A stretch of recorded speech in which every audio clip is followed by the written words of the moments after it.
बिस्मिल्लाहिर्रहमानिर्रहीम। अस्सलाम वालेकुम नाज़रीन कराम। पाकिस्तान तहरीक इंसाफ में सर पटोल तो जारी है। बिलाखिर पीटीआई ने फ्रंट लाइन पे खेलने वाले अपने खिलाड़ी पीटीआई शेर अफजल मरवत की बुनियादी रुकनीत मअतल कर दी है।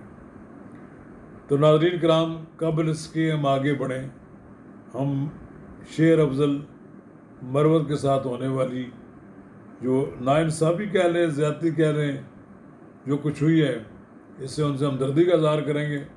बहरहाल हम सोचेंगे कि अब पीटीआई के अंदर जो तोड़ फोड़ होगा या कुछ होगा, उसमें शेर अफजल मरवत जो है वो क्या किरदार अदा करेगा।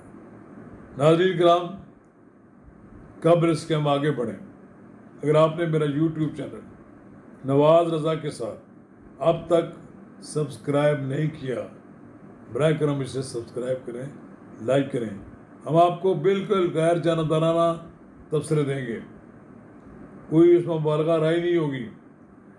तो शो काज नोटिस का कहते हैं जो तसल्ली बा जवाब नहीं आया, उस बेचारे से तो सारे काम बानी चेयरमैन करवाता है ना। वो जनाब इमरान खान साहब की मर्ज़ी के ख़िलाफ़ एक लफ्ज़ भी उन्होंने नहीं कहा। जो कुछ उन्होंने कहा उन्हीं के इशारों पर कहा, और फिर उनके इन्हीं बयानात की बिना पर उनकी रुकनीत भी मुअत्तल कर दी गई। कहा गया कि आपने बानी पीटीआई की तमाम हदायत को नज़रअंदाज किया, किसी से भी मुलाकात करने या ना करने से मुतल्लिक पार्टी गाइडलाइंस को नज़रअंदाज किया। अब ये नोटिस का जो मतन था, शेर अफजल मरवत कहते हैं कि पार्टी डिसिप्लिन की जो वो इससे इत्तफाक नहीं करते, उन्होंने इस फैसले को कबूल नहीं किया है। पाकिस्तान तहरीक इंसाफ ने जो एलामिया जारी किया है उसमें यह कहा गया है कि शेर अफजल मरवत की पार्टी डिसिप्लिन की खिलाफवर्जी से मुतल्लिक इंक्वायरी कमेटी जो तश्कील दे दी गई है, जिसमें रऊफ़ हसन, ब्रिगेडियर मुसद्दक मलिक, फिरदौस शमीम नकवी और दाऊद खान काकड़ शामिल हैं। शेर अफजल मरवत को जो जारी नोटिस में कहा गया कि आपने किसी भी शो काज नोटिस का इत्मीनान बख्श जवाब नहीं दिया, आप पार्टी के रहनुमाओं के खिलाफ बयानात दिए बयानात को नज़रअंदाज नहीं किया सकता, ये जो आपने बयानात दिए हैं। और नोटिस के मुताबिक आपने बानी से पीटीआई की तमाम हदायत को नज़रअंदाज किया। हालांकि मेरी इतला के मुताबिक कि वो बानी पीटीआई की मर्ज़ी के ख़िलाफ़ कोई बयान नहीं दिया।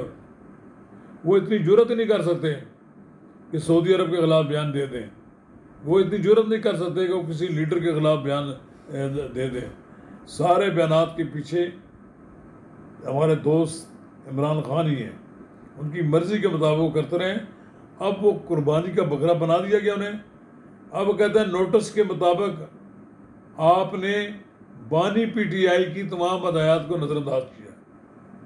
तो चले ठीक है, अब उनकी फ़िलहाल तो रुकनीत मुअत्तल हुई है, अगले मरहले में शायद उनको पार्टी से निकाल दें। अगर जो पार्टी से निकालेंगे फिर वो खुलकर बात भी शायद कर दें। ये वो उन्होंने कहा है कि पार्टी की रुकनीत की मतली पर अपने बयान पर शेर अफजल मरवत ने कहा कि मेरी पार्टी रुकनीत मुअत्तल होने से कोई फ़र्क नहीं पड़ेगा, बानी के साथ हूँ, पार्टी रुकनीत के ख़ात्मे से कोई फ़र्क नहीं पड़ता, पार्टी में इख्तलाफात मामूल का अमल हैं, मेरे ख़िलाफ़ किसी पीटीआई रहनुमा ने साजिश किया तो कोई परवाह नहीं।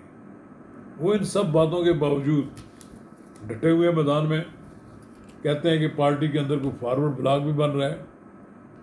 मुमकिन है, ये भी हो सकता है, और पार्टियों में फॉरवर्ड ब्लॉक तो बनते रहते हैं, लेकिन फॉरवर्ड ब्लॉक का बनना तो जो है वो उसका नतीजा ये है कि वो फिर पार्टी से गए जो फॉरवर्ड ब्लॉक बनाएंगे इमरान खान के खिलाफ।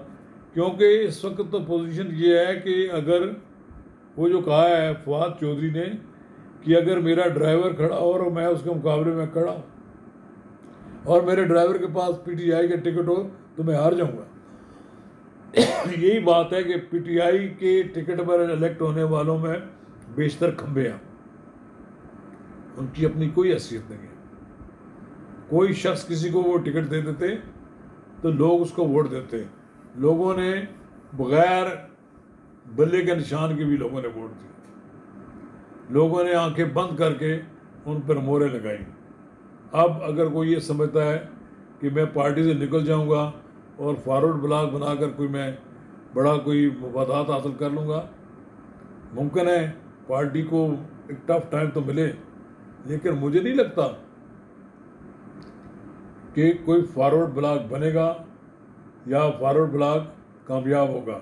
फैसल वाडा वैसे बड़े पहुँचे हुए बुज़ुर्ग हैं, उनको भी कोई इतला होगी, कहीं हो सकता है कि फॉरवर्ड ब्लॉक बनाने के लिए कोई दाल पक रही हो, तो चले देख लेते हैं।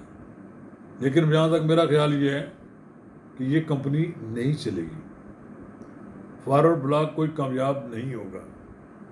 और अगर फॉरवर्ड ब्लॉक किसी ने बनाने की कोशिश की तो अपनी उसकी सियासी खुदकुशी होगी। शुक्रिया।